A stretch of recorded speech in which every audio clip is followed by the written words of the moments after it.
All right. All right. Here we go. Here we go. We're real people out here. That's right. Education, time to level up. Put in work, getting fit, getting shredded up. Hey, what's up, everybody? This is Ryan Waters here with the Shreducation Podcast, episode 2 of the new season. Thanks for tuning in. Hopefully, you guys got some good information out of last week's show on making the mind-muscle connection. Hopefully, you guys got in the gym and did some eccentric lifting and changed the game a little bit. So make sure you're practicing that. If you didn't get to check it out, go back and listen to that again. Hopefully, by now, the coronavirus is gone, but because it's 2 weeks later. Has it been 2 weeks? Yeah. Okay, good. We're out. So we're done. Clear. So we're clear. But because we said so. Because we said so. Well, just like I promised y'all. That's the power of Shreducation. Yeah, we make things happen. Well, wait a minute. Speaking of that, hold on. Speaking of that, like I might sniffle, sneeze, cough during this, so don't be alarmed. Have you been tested? Allergies. What? Have you been tested? I have not. Should I go? We don't have enough tests. Right after this. Right after this. Well, my special guest today, as I promised, we're going to have some special guests on here today. My special guest today is Aaron Hodges. Okay, Aaron has been training on Saturdays, Savage Saturdays at Shred for a while. It's really hard as a gym owner to find good trainers. I really feel like I've gone through a lot of trainers in my 10 years of owning gyms, and Aaron's a badass trainer. Somebody told me about him a while ago. I checked out his social media. I checked out his Instagram, and I could just tell from looking at his stuff that he's legit. He's passionate about what he does. He just doesn't do it as a job. He does it as a living, and he's passionate about helping people change their life. So, Aaron Hodges, what's up, brother? Hello. Glad to be here. So Aaron's a savage, so that's why I got him every day. That's why I got him teaching Savage Saturdays at class. And we have always had a Saturday class, but people are kind of afraid of Saturday. What makes them so afraid of your classes? I've actually run into that. I started at title boxing, and we'll probably get into my history background a little bit later. But doing class group workouts like that. I've seen that. People kind of show up and be like, "Man, who's this guy?" And they'll get to asking, "Who's teaching tonight?" And they find it's me. Oh, I can't handle him tonight. You know what I mean? So it's kind of like a pat on the back, but at the same time, it's like, well, I want you to, run away. My class is light now because y'all scared. But it's a good thing. Just got to bring them to swear. Yep. You definitely push people to their limits. I mean, it's kind of like a love-hate with some of the clients I've talked to. It's like they love coming in there, but they have to mentally prepare. So we'll go over how you train here in a little bit, but let's get a little bit about your history. So how'd you get into training? Where are you from? Tell us a little bit about yourself. Definitely. So I'm from the area, Kansas City, Missouri. Born and raised, grew up in Grandview, actually. Moved to Lee Summit, so that would put me in Lee Summit. I'm a Tiger, so I'm very local. And then football was my background. You know what I'm saying? Playing football. Actually made it up to play arena football, so I played professionally, which proud of myself for that. Trying to get into NFL, CFL for years, actually didn't work. And story in a nutshell.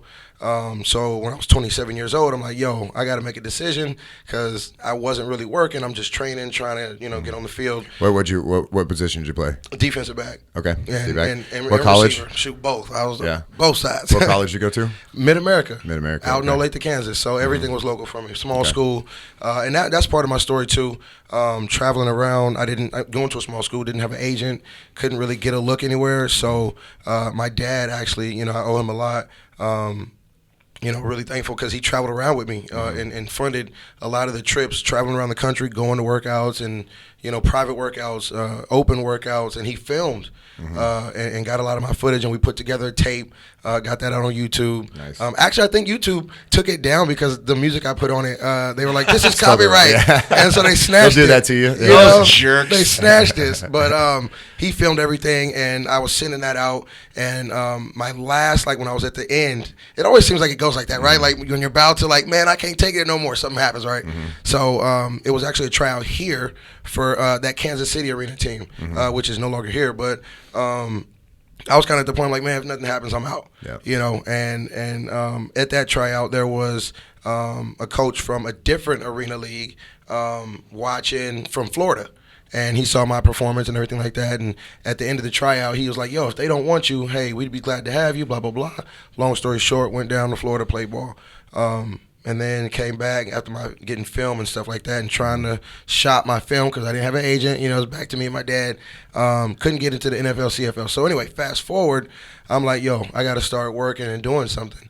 And obviously, working out had always been something that I was into from playing football, but it wasn't just something that I was like, okay, I got to do this because I play football. Like, I liked it.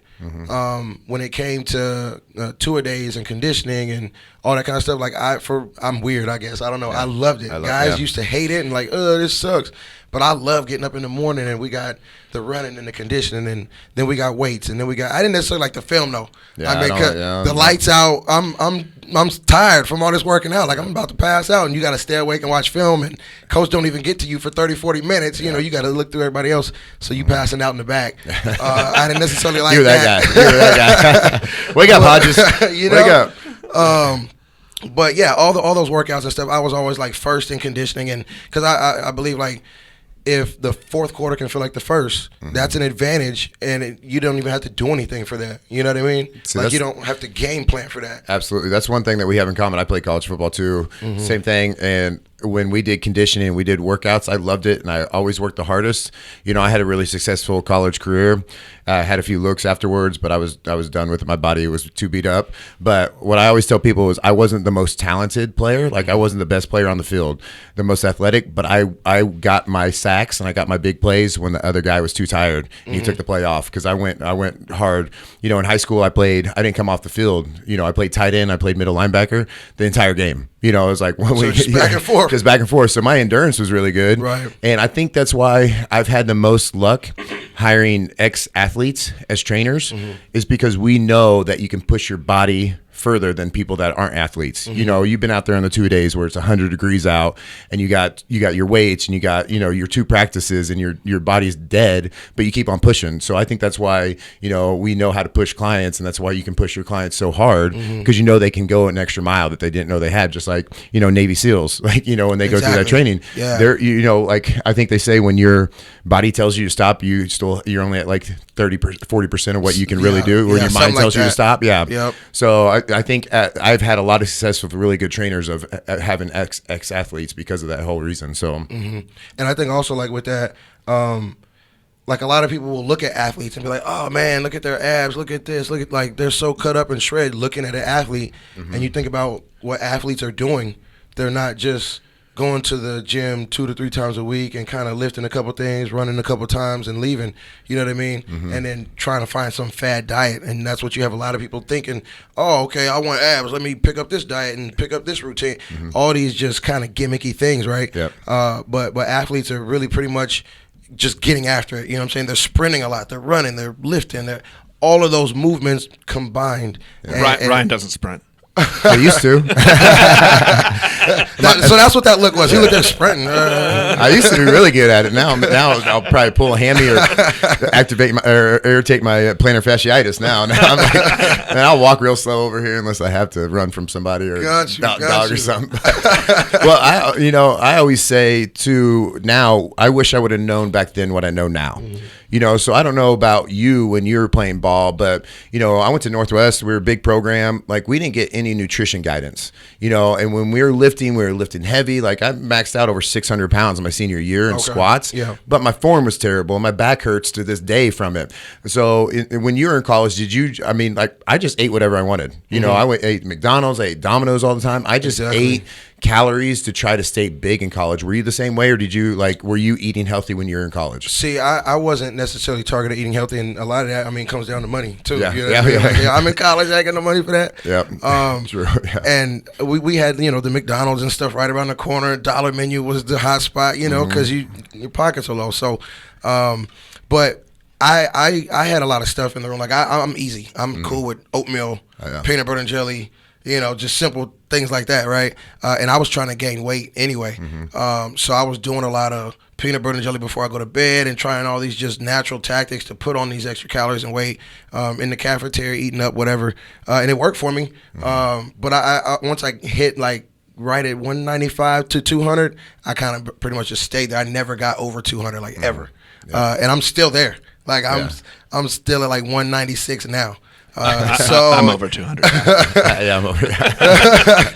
So I don't know what it is. I got like a cap. I can't get over. But not that I was trying to get over like that, because I was a DB. I'm not trying to be a linebacker or anything like that. But that's just kind of where my body had me sitting, and I wasn't eating super healthy and stuff like that. Like, I love milkshakes and all that. You know what I mean? Like, I was getting it in college. We had McDonald's. We were drinking a 30-pack of beer and having a pizza. I was like, calories. Weekends, man. I always tell these people this story is there was two guys that I played football with, and we used to always just call them like meatheads. Like, oh, these guys are meatheads. But they had their supplements. They had their protein. Yeah. When the grocery store had chicken breast on sale, they were buying up all the chicken breast. They had the rice in college. Oh, wow. But they were doing it cheap. Okay. And it was two guys that lived together, Dave Tolson and Mike Peterson, and both have transferred into Northwest. And we used to always make fun of them, like, because they would be prepping their food and have their rice and everything. We'd be like, you guys are meatheads. Let's go drink some beer and eat some pizza. Guess what? Both those dudes ended up in the NFL. Dave won two Super Bowls with the Giants. Wow. Yeah, now I turn back time. I'm like, God, I would have went over to his house and You know meal prepped and ate my Domino's, because my physique, like, I posted a picture before and after when I was in college. I played my best at like 250, like 240, 250, Gotcha. Defensive end. And one season I got up to like 260, and I looked terrible. And I didn't get as many sacks because I wasn't as fast. Like, I usually play my best between like 240 and 250. But it was just, I had one season where I'm like, I'm going to get as big as I can. I was like, my Domino's bill was huge, but if I would have, he had a tab. But if I would have been doing oatmeal and rice and chicken and doing it the right way, Right. I would have put on more size and it would have been better. But that's a huge passion of mine, is to get through to kids that are doing it the wrong way. For sure. Lifting the wrong way. Just like my back hurts from doing squats wrong. Mm-hmm. When I used to bench press in college, I could never get over 360 pounds. Mm-hmm. My whole mission was to get over 400 pounds. But when I'd bench, I just dropped that bar, try to bounce it off my chest as high as I could. I wasn't actually pinning my shoulder blades and tucking my elbows and doing the right form. Mm-hmm. I was just trying to throw weight around. I could never get over 360 pounds, even when I was squatting 600 in college, and I was the biggest I ever was. And then I focused on my form outside of college, and like 3 years ago, I benched like 430 pounds. Mm-hmm. So it's all about form and technique. When I was way stronger back then, I just had the wrong form. But I think getting through to kids and teaching them how to feel their body right and teaching them how to bulk the right way is a huge missing market right now, especially in our area and the colleges around here. Yeah, for sure. Most definitely. I feel the same way. I was blessed enough to have world-class strength coaches. Tom Cross. Do you know Tom Cross? They're not. Okay, he's real big into Olympic lifting and things like that. He actually just passed. And it's funny because he came to my high school when I was still in high school and did like a Olympic lifting demonstration where you do the broomstick and show the technique and stuff like that. And I'm like, man, I ain't trying to be in here with this old guy, because he did it. He probably did it to the day that he died. Honestly, I wasn't in contact with him for a while, but I know he loved it, and I'm pretty sure he did it till the day he died. But I'm like, man, I'm not trying to be up here with this old guy with this stick doing this and that, because we had the same thoughts. Just throw a bunch of weight on and just squat and just trying to move the most weight. We're football players, right? Yeah. You know what I'm saying? Like, that's that mentality. But they really got us out of that mentality, because we did a lot of, like I said, Olympic lifting, and we won championships, conference championships when I was there. Never got the national. It was in high school. Never got the national championship. We didn't quite make it all the way, but we won several conference, and we were the fastest team in our conference because of the way that we trained. We weren't just throwing around weight. So there were guys that were stronger than us on the field. Like our linemen, we didn't have like the big, huge linemen that you always see. Yeah. Our linemen were a little bit smaller, but they were faster. Fast, yeah. And it worked for us. Yep. You know what I mean? Yep. So, it really... Have we changed our view of what speed means when it comes to athleticism? And I go back to here. So the example I'll give is, remember the Raiders of the 80s and 90s? I mean, they would just... Al Davis would draft track stars, but it never really panned out that well. Yeah. But then today, you see teams like Kansas City goes and drafts. I think Tyreek Hill redefined speed in the NFL. But are we doing it smarter? Or is there something about the way training that makes it better, makes it different? Well, absolutely. As far as training for that speed, you mean? Yeah. I think there's been leaps and bounds in terms of speed and agility training. You know what? I think, and it might sound generic, I feel like social media has really helped that, because there's a lot of training techniques and stuff that you can get out there. It's not just okay. So like before social media, you if you wanted to work out, like I gotta get fast. you didn't have a source where you could just pull up and see all these different drills that Go the watch pros Rocky are doing. Chicken Chase and Chicken. Oh yeah, You know what I'm saying? Yeah, exactly. Oh, Rocky yeah. chasing the chicken. You know what I'm saying? You couldn't just pull it up and just see all these different drills that, like I said, like the pro levels are doing, the colleges are doing, whatever. Now you got YouTube, you got Instagram, and all these different sources, and people can see younger athletes, man, there's a shot for me to make it pro. Even though the shots are still slim, right? Yeah. Like they'll always be slim because there's only a limited amount of spots. But I feel like they chase it harder now. You know what I mean? Absolutely. And it's more than just I'm gonna go pro one day. Yep. It's actually like people hone in on it, and that's why I feel like the athletes are getting bigger, faster, stronger. There's more guys running the 4.2s, 4.3s, and things like that because the focus is more intense on it. Oh yeah, like you said, you can pull up a video or you can get a resource. You can Google somebody that can work with speed and agility. Like they have that master class now. Have you heard of master class? Yep, exactly. So like my son's 8 and he just started playing basketball and he watched a video from Steph Curry on how to make a jump shot. So like after he watched it, he started shooting different when he's 8 years old. And he's Exactly. like, Steph Curry told me to look at the hoop behind, and that's what I have to shoot at. And he started scoring more points. Like that's a resource that Exactly. we went and had when we were his age. So That's amazing. That's amazing. I mean, they got more gadgets and everything, the bands and the parachutes and stuff that they didn't have. But, I think there's definitely been more, more advances in speed and agility training and strength training and everything going on. And people can continue to get bigger, faster, stronger. For sure. Because those guys that were in the league, 10 years ago are breeding with somebody else that's an athlete. And then like, seriously. Like, yeah. It always comes down to creating breeding with monsters. you. Really, I mean, it just right. People just keep on getting bigger and bigger. Right. Like some of these guys, some of these left tackles in the NFL, like people. I don't think people that have never seen somebody that big or NBA player in person. These people are massive. That's the word. Massive. I mean, Massive. I'm 6'3", 240, and I stand next to some of those guys, and I feel small. Looking they're up and just their shoulders are like, how did your shoulders get that wide? Like, and what's amazing is some of the best athletes. These guys are just born to do it because they were the guys that were never in the weight room, but you put them on the field and they just. Oh man, it's crazy. Yeah, it's crazy. But when I was in high school, my brother went to MU for a couple years, and he wasn't an athlete, but he lived in the athlete dorm. So I was around like all the college football players back when Brad Smith was the quarterback back in those years, and just the guys at the D1 level. I just didn't understand like how they were so big. I'm honestly, what are y'all eating to get this big? Like you say you're a receiver. I'm like 3 times smaller than you, and I'm supposed to be playing college football next year. You know what I'm saying? Oh, yeah. And I'm like, I just didn't understand it. I'm like, how can I? What's the cheat code? Yeah, right. You know what I mean? So, I mean, that's like you said, the competition, there's only limited spots where, and another problem I see too is like parents like wearing their kids out with these sports when they're young, thinking that they're going to be like pros, Right. And spending all this time and money and everything. And it's like, let a kid be a kid, Play multiple sports. Yeah. And let them have fun. Don't take their entire year, to just playing one sport, thinking that your kid's going to be the next pro or whatever. So Right. let a kid be a kid. Definitely. So my son asked me the other day if he could play baseball, and I said, absolutely not. So You're a horrible father. how many parents won't let their, I hear it more often than none that people are like, oh, no, my son can't play football. How am I any different? Because baseball is the most glorious of all sports. No, the most boring of all sports. Hey, see, I was over here thinking to myself, baseball is so boring. But now that you done said it, I agree. Yeah, it's so boring. So he said, I said, no, I'll buy you a 4-wheeler or something before I let you play baseball. Yeah. People are just wired so differently because I honestly don't understand how people can sit there and watch a game like that. Like, man. I'm like, oh my God. I can't do baseball at all. I'm sorry. Baseball. That was number 1. Yeah. Banging on the table. That was first time. How far are we in? I did pretty good. You did good. About 20 minutes. Yeah, 20 you're minutes. good. That was You're first good. one. All right. Yeah.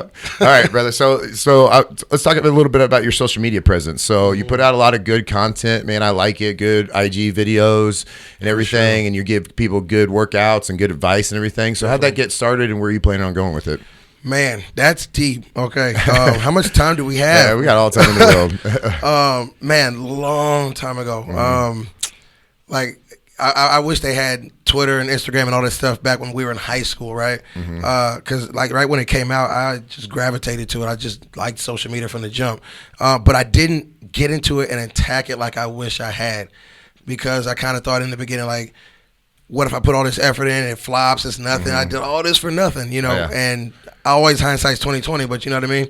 So Yeah, I got on Twitter and stuff like that early, but as far as the workouts and things like that, that really came from once I started to want fitness to be something for me.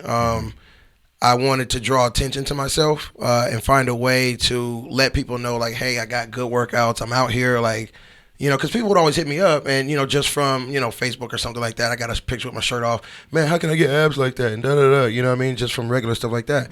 So I'm like, okay, with all these people asking, like, let me throw out some help and stuff like that. So once I wanted to attack fitness from more of a let me make this something, I was like, okay, I can use these platforms. And then when Instagram added the video, because before, you remember, it was just pictures, right? Yeah. You could just throw a picture. So it's a lot of like, hey, like, I didn't have a website, so I couldn't sit there and like direct them somewhere, like click this link and go here or anything like that. So once Instagram added video, I was like, okay, it's on. You know what I mean? Because I'm like, I can show the workout now. And then they added the long format video, IGTV, so now you can do, more than just a minute. But anyway, I started uploading those videos and just putting up little snippets just to draw attention to myself. It's good stuff. Yeah, and for years, trying to crack the code of the algorithm. I mean, it's a game. You know what I'm saying? And trying to crack, because I knew I was putting out gold, right? Like, this is great stuff, can help a lot of people, blah, blah, blah. How can I get this attention? Trying to crack the hashtag code and all that stuff, I just could never really figure it out. Still working with it, and now I'm involved in some business. I got a team with me, actually. I'm not alone out here, because for years it's just me doing everything. Like, I'm doing all the filming, I'm doing all the editing, I'm doing everything top to bottom, which takes a lot of time, obviously. But I didn't want to put out, janky content. Like just some little shaky video from my phone and be like, yeah, y'all should do this. So took the time with it, took the pain and effort, and it's paid off. I get clients and people that hit me through that, and I got some business that's, under development now because of it. You know what I mean? So it's definitely a good thing. So yeah, like I said, I've watched you, your ascent, going through this, and your content's getting better and everything, getting more professional with your team and everything. You can see how it's changed, right? Scrolling down. Yeah, it's good, man. Yeah. It's definitely good. And that's what everybody has to do. You have to learn, you have to learn what works. But, like this whole social media fitness industry is completely oversaturated, like there's so you have to figure out what differentiates yourself, who you kind of want to talk to, when you put your content out, and who you're going to get to follow, but it is, but if you think about it, I listen to a lot of podcasts and go to different events and everything. It is highly saturated, but the amount of people that still need our help is massive. I mean, how many people are in this world? Ask Surrey. 7 billion, 8 billion. Yeah, 8 billion people. This is when we have Ryan facts. Yeah, and It's people, most and close you to can, 8. and the thing is the power of social media is you can contact all 8 billion people that are on social media, or however many of those people are on social media, which is growing every day. So you have more and more people that you can contact every day. I saw some stat about how many people sign up for Instagram every single day. Who knows if they're all fake or not? But Right. Bots. but how many people sign up every day? So that's just a new, fresh market for everything, in terms of reaching different people. So I feel like, if you got 8 billion people out there in the world and you can capture 0.01% of those, then you're doing a good job. Exactly. Even though it is saturated. But one thing that bugs me too about social media fitness people, I feel like there's these people that are genetic freaks that just have a great physique, and they get on and they start profiles and they start to sell programs, but they haven't worked for it. They're not an expert. So there's a lot of wannabe experts on Instagram, and I hear it a lot that people buy this program here, this program there. And when I started researching my online personal training, I bought a lot of programs. One, you can write that off, but I want to see what you got. And I'm telling you what, it was like the biggest people with the most followers, they can sell their shit and offer you a lot of stuff for $50, meal plan, training program, everything, because it's cookie cutter. And if they have 2 million followers and they get a quarter of their followers, then they're making millions to do that. But so they can just automatic ship all this stuff out. Yeah. So, what's your plan in terms of growing and differentiate yourself? Like, what's your market? What are you going for? Yeah. So I'm glad you brought that up. My market is more, and I've thought about that a while, like trying to niche down, niche, however you pronounce it, whatever. I said something wrong last podcast. Niche, whatever it is. I said gluten instead of glutton. I've thought about that. My background is I always loved like the like when it came to working out. I was never just a go lift a bunch of heavy stuff type of guy. I liked the cone drills, the running, the sprinting, the movement aspect of things, and not just, I'm strong, look at me. Even though, I did that too. You got to do them both. I like the movement part. And so that's also what I feel is missing in fitness, or should I say, what's the right word? Damage, maybe. I know that's not the right word I'm looking for, but it's all that's popping up right now. Is the word cardio. When it comes to cardiovascular and things like that, people shy away from it, or conditioning, and I want to change that because first thing people always think of is running on the treadmill. Oh, I hate that. I don't like that. Like, You gonna bring back aerobics? You know what I'm saying? Say not quite. Jazzercise. Yeah. A little leotard in your videos or whatever they used to wear. Yeah, see, maybe not. But yeah, so I just kind of want to change that perception because, heart disease, number one killer in America and things like that. We that's got to be. Yeah. It doesn't have to stay like that. It's been like that for so long, right? It's getting worse. And you know what I mean. And a lot of it is we got to find a way. And I'm not saying I got the magic pill or answer, but a lot of people are just in their own way. And you know what I mean. And you want to help those people, not just the people that love fitness and, hey, try this workout. It's different from the one that you're doing now. But you try to figure out how to get the other people up and moving, and they might not become a fitness freak, but I don't like it when people see, like, say they see my videos or something like that, and it's me doing it, and I might have my shirt off or something like that, and like. You're good with your shirt off. You got to show that off. You work for it. Exactly, right? But a lot of people will get intimidated by that, right? And they're like, oh, he's so super fit, and of course he can do this and do that. And I'm not saying I can make them think what I want them to think, but I'm saying, like, I don't want people to look at that and be like, oh, shoot, I can't do it and be done with it. My another thing that I'm trying to change is people's mindset of just giving effort. Just get in there and do your best. You don't have to get in there and look like this person doing it or that person doing it. And I hear that from almost every single. Almost bang the table again. That was almost number 2. But I hear that from. Third has to start paying money in a jar. But I hear that from 90% of the people that I come into contact with in and out of the gym or online or something like that. Well, I can't do it like this or like that. And even if you have a knee, hip, something like that, there's always modifications. And there's always a way. It's not like because you have that, well, I got to go sit on the couch. Yeah. That's never the answer. Well, I think the problem, and I think it boils down to, and I've said this many times, it's the fitness marketing. It's the magic pill. It's the magic workout. It's the fad diet. People don't realize how hard it actually is, and they don't want to put in the work. Right. Your workouts are really hard, but like they don't have to start out and do, Fuse Fitness most intense workouts. Like they can just get moving. And I think that people get into it and just think that if they get moving, that weight should just start falling off. Then they don't turn it into a lifestyle, and they don't make it. They don't be consistent, and they don't put all the pieces together in terms of their cardio, weights, nutrition, mindset. Like they don't put it all together. I feel like people can just feel like they can just follow Instagram and work out, and weight will just start falling off. Just like when people join one of my challenges or join my gym, just because they walk in the gym, it's not just going to fall off. Right. You have to put in the work. It's a lot harder than people think it is, unless they do it as a lifestyle change and do it like day to day, you're never going to see any changes. Right. 99% of the population weight cycle. Year in and year out, they lose weight, or they start some diet, or they start a new gym, and then they quit it, and then they put the weight back on, then they lose the weight, and they just jump around.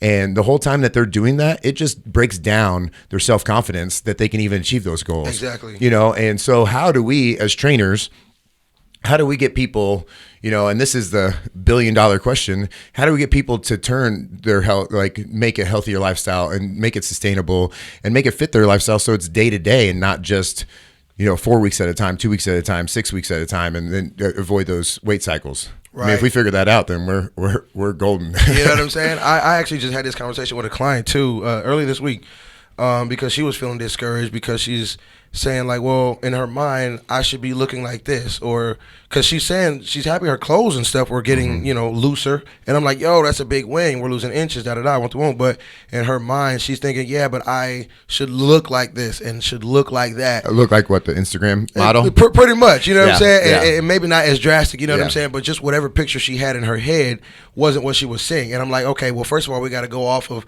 what's actually happening. Like your clothes aren't fitting like they were, so we know it's working. We know we're moving in the right direction, right?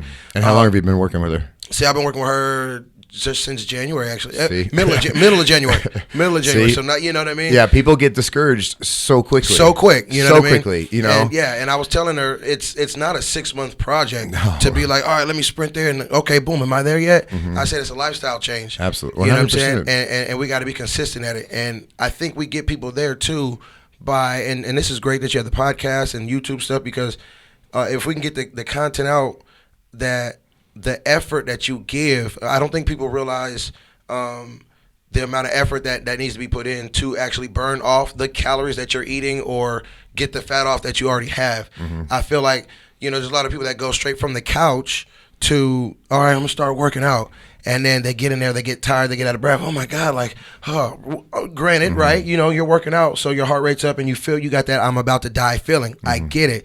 But just because you have that I'm about to die feeling doesn't mean that was enough to achieve what you achieved. And I think they feel that feeling and think, okay, I'm going hard, which you may be, keep doing your best. But that doesn't mean that was enough. So we may need to do a little bit more.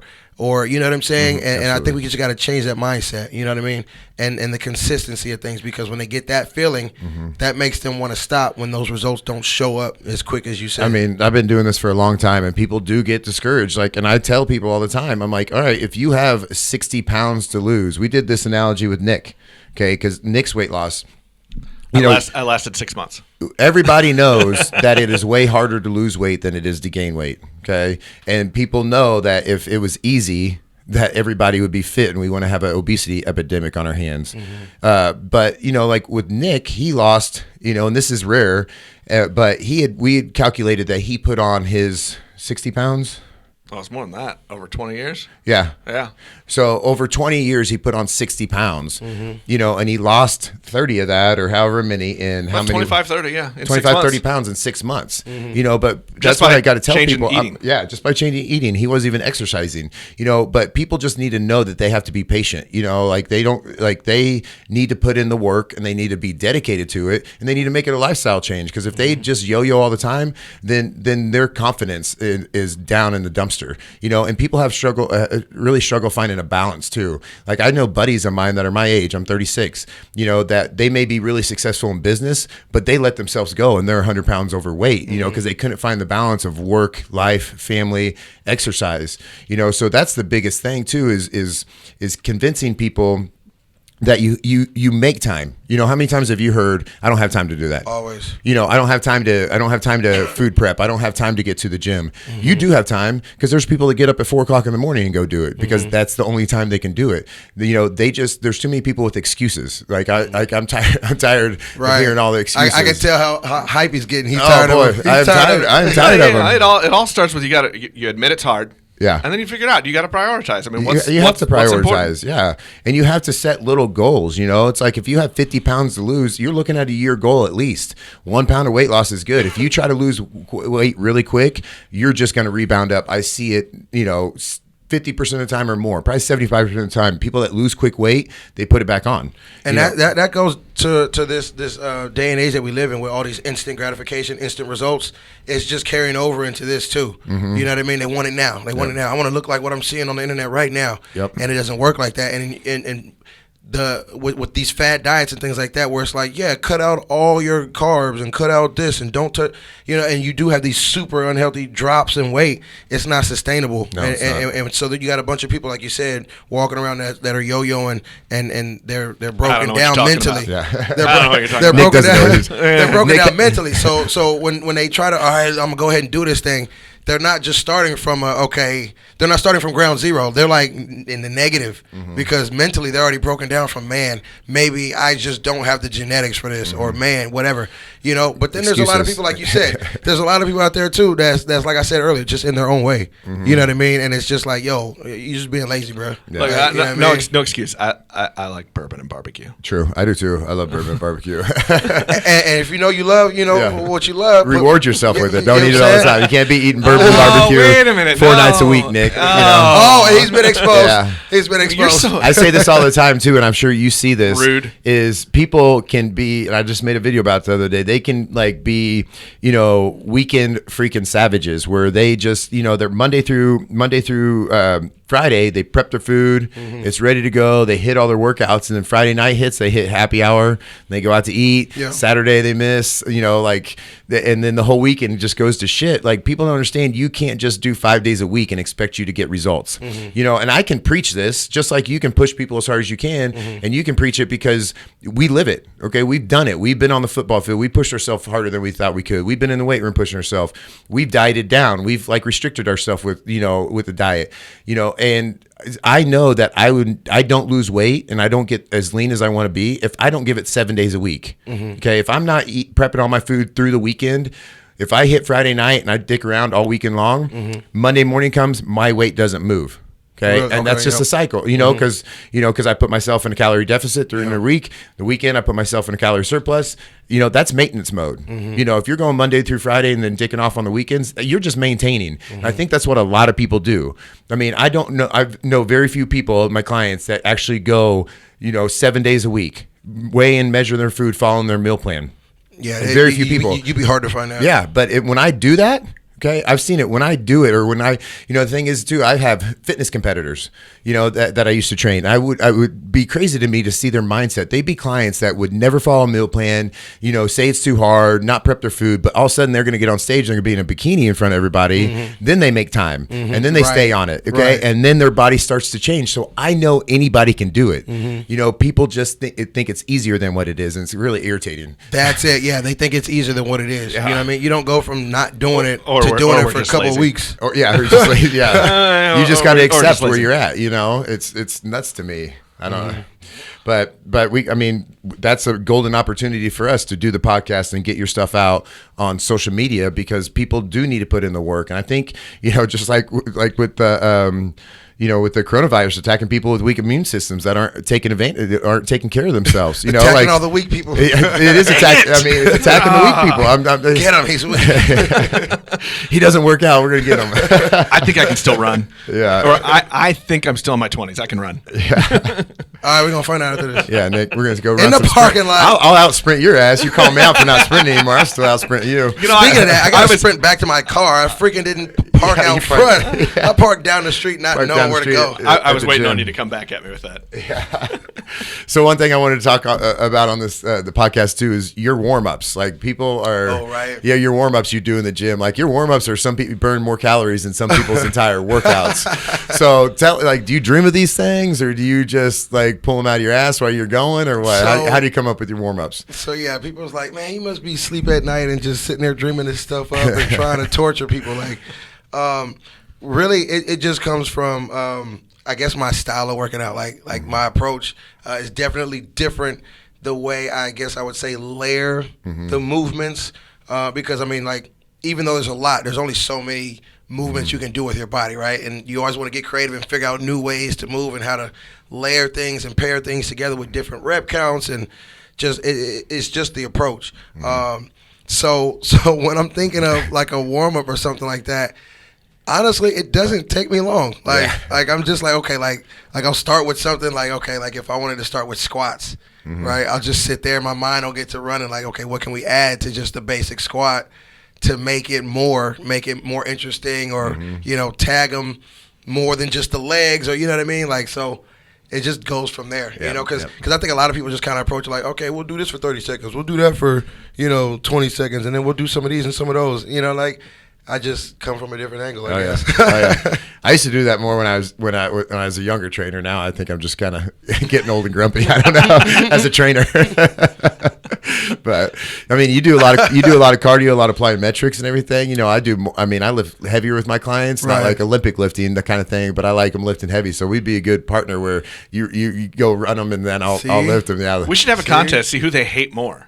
I think they cuss both of us. I got some clients that I train that go to his classes too, and I think they hate us equally. Oh, so. I see the facial expression. I know I get cussed out every day. for sure. Every day. For sure. That's a badge of honor, though, isn't it? Yeah, it really is. Yeah. I get more F-bombs at me than anything, really. I'm like, hey, if I said that to you, you'd be really upset. Yeah. So tell me about your family. You got a kid? Yeah, so I got a baby girl, 2 years old. Shout out to Mia. Kelly, my they're lady. still cute at that age. Yeah, they are.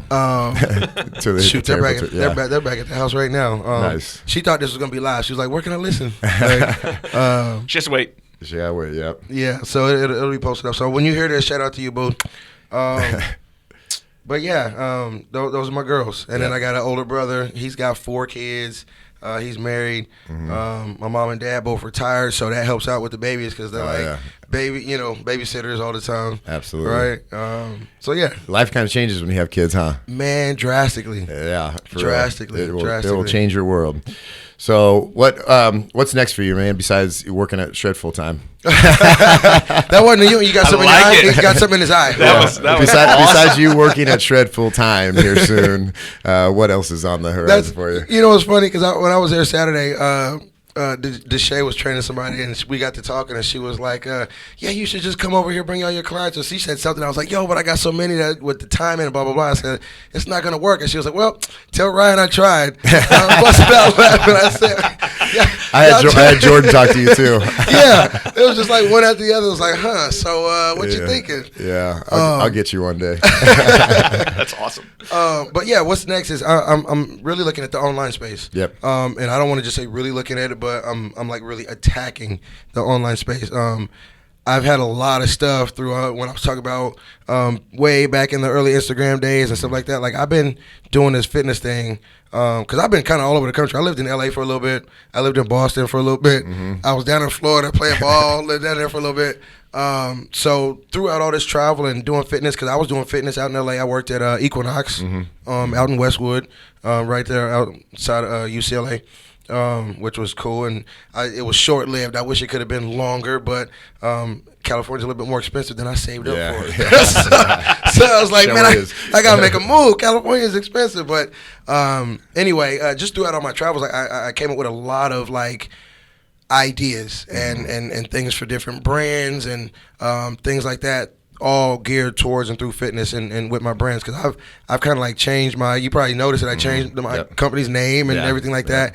Went from Hodge Body to Fuse Fitness and things like that. So I've got a lot of stuff that I'm doing, and one of the ones that I'm saying is I really want to attack the online space with one of the ideas that I've been sitting on for a long time. And like I said earlier, I partnered up now. It's not just me trying to be the engine to this thing and get it off the ground, because I've been trying to do that for a while, and it's like keep running into walls. And then I think I got something, can run into a wall. I partner with a team now, and I don't really want to talk about it too much until it kind of gets going. But I think it's going to be good. That's good, man. Yeah. Yep. Everything you're going to do is going to be good. Well, I appreciate you at Shred, and everybody else does, and keep doing what you're doing. Most definitely. How do people follow your stuff? What's your... Oh, so all my social media is Fitboy Hodge, FITBOY HODGE. That's all of it. Yep. Check it out if you want to get some workouts in. He'll put you through it on the IG, or come to Savage Saturday at Shred and check him out. But thanks for coming on, brother. Appreciate what you do. It. Yes, sir. Yes, we'll have to have you on again soon. I'll be back. All right, y'all. Check it out. You have been listening to Shreducation with host Ryan Waters. The Shreducation podcast is produced by Nick Parker and the Fredcast Network. Subscribe on Apple Podcasts, Google Podcasts, Spotify, or most any of your favorite podcast apps. Have a topic or question for Ryan? Connect with us on Facebook and Instagram at Shreducation. Shreducation, time to level up. Put in work, getting fit, getting shredded up. Hey, Shreducation, let's go.